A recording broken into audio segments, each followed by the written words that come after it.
और हमारे सहयोगी अखिलेश कुमार इस वक्त हमारे साथ जुड़ रहे हैं इस खबर पर बात करने के लिए। अखिलेश, यहाँ क्या वजह रही विवाद की, हंगामे की? देखिए प्रीति, दर्शकों को बता दूं कि ब्लॉक प्रमुख का जो चुनाव होता है ये वर्चस्व का चुनाव होता है। आज बल्हा ब्लॉक में सुबह नामांकन हो रहा था। बल्हा ब्लॉक में भाजपा के प्रत्याशी अंदर नामांकन कर रहे थे। वहीं बाहर गेट पे सपा के सैकड़ों समर्थक सहित जो प्रत्याशी हैं वो पहुंच गए गेट पे और गेट को जबरदस्ती खोलने की कोशिश की। पुलिस ने उन्हें रोकने की कोशिश की लेकिन बेकाबू हो गए, भीड़ ज्यादा थी। फिर पथराव हुआ, पुलिस को भी चोट आई है, एक कांस्टेबल का सर भी फूटा हुआ है। उसके बाद पुलिस एक्शन में आई है और खदेड़ा है। पुलिस ने जो है सपा के जो कार्यकर्ता है उनको थाने लेके गई है, उनके खिलाफ विधिक कार्रवाई की जा रही है। हालांकि प्रत्याशी को नामिनेशन करने दिया गया। आपको बता दूं बहराइच में 14 ब्लॉकों में आज नामिनेशन होना था।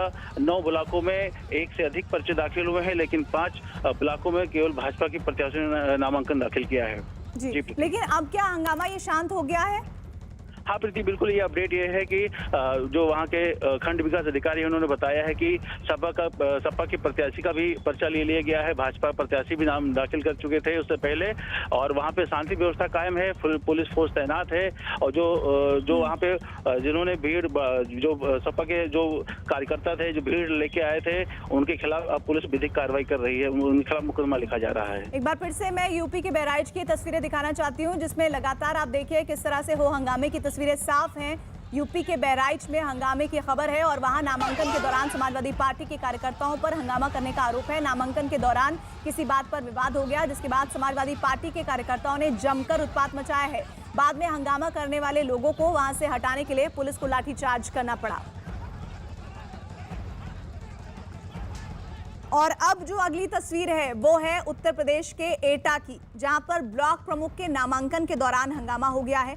आरोप है कि मारहरा ब्लॉक में समाजवादी पार्टी की प्रत्याशी गुड्डो देवी का बीजेपी कार्यकर्ताओं ने पर्चा ही छीन लिया, जिसके बाद वहां हंगामा खड़ा हो गया और इस दौरान कुछ लोग पुलिस वालों पर पथराव करते भी दिखाई दिए। तो उत्तर प्रदेश के एटा में देखिए अब उम्मीदवारों के पर्चे ही छीन लिए गए हैं और ये तस्वीरें हैं उत्तर प्रदेश के एटा की, जहां पर ब्लॉक प्रमुख के नामांकन के दौरान हंगामा हुआ है। आरोप जो लग रहा है वो मारहरा ब्लॉक में समाजवादी पार्टी की प्रत्याशी ने लगाया है जिनका नाम गुड्डो देवी है, जो बीजेपी कार्यकर्ताओं ने पर्चा छीनने का आरोप लगा रही हैं और इसके बाद वहां हंगामा हुआ है और इस दौरान कुछ लोग पुलिस वालों पर पथराव करते भी दिखाई दी। आगे बहुत सारे अफसर आएंगे, आप सबसे बातचीत करने का।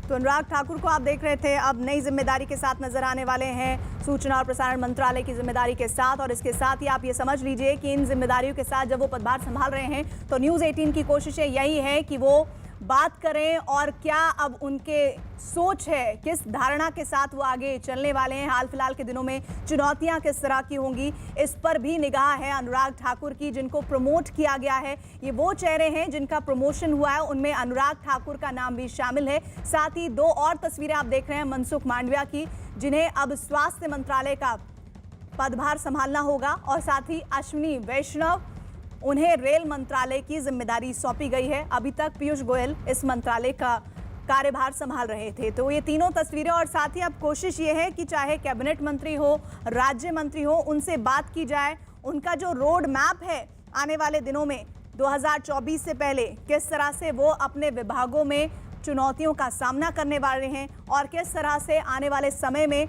वो एक अलग रूप में अपने विभाग के विकास के तौर पर लोगों को जोड़ते हुए दिखाई पड़ेंगे, इस पर सबकी निगाहें हैं। हम लगातार बीच बीच में कोशिश करेंगे कि इन कैबिनेट मंत्रियों से आप लगातार जो बात सुनना चाहते हैं वो बात हम करवाएं। और चलिए अब एक बार फिर से आपको हम ब्लॉक प्रमुख नामांकन बवाल की तस्वीरें दिखाते हैं। उत्तर प्रदेश के पीलीभीत की तस्वीरें जहां हंगामे की तस्वीर सामने आई। आरोप है कि वहां नामांकन के दौरान बीजेपी और निर्दलीय प्रत्याशी के समर्थक आपस में भिड़ गए हैं और इस दौरान जमकर मारपीट हुई है और इस दौरान पुलिस वाले भी वहां मौजूद रहे हैं, लेकिन मारपीट करने वालों पर इनका कोई असर नहीं दिखा और वो काफी देर तक एक दूसरे को पीटते दिखाई दिए। उत्तर प्रदेश के पीलीभीत की तस्वीरें, ये चौथी तस्वीर मैं आपको दिखा रही हूं और आप ये समझ लीजिए कि किस तरह से ये जो बवाल है ये बढ़ता ही जा रहा है। मारपीट हुई है ब्लॉक प्रमुख चुनाव के नामांकन के दरमियान की ये तस्वीरें हैं उत्तर प्रदेश के पीलीभीत से। सबसे पहले सीतापुर की तस्वीर आपको दिखाई, फिर बहराइच की तस्वीरें, कानपुर देहात की तस्वीरें दिखाई और अब देखिए पीलीभीत की तस्वीरें, जहां पर आरोप है कि वहां नामांकन के दौरान बीजेपी और निर्दलीय प्रत्याशी के समर्थक आपस में भिड़े हैं और इस दौरान जमकर मारपीट हुई है और पुलिस वाले भी वहां मौजूद थे, लेकिन मारपीट करने वालों पर इसका कोई असर नहीं दिखा। वो काफी देर तक दूसरों को पीटते रहे। और अब आइए बात कर लेते हैं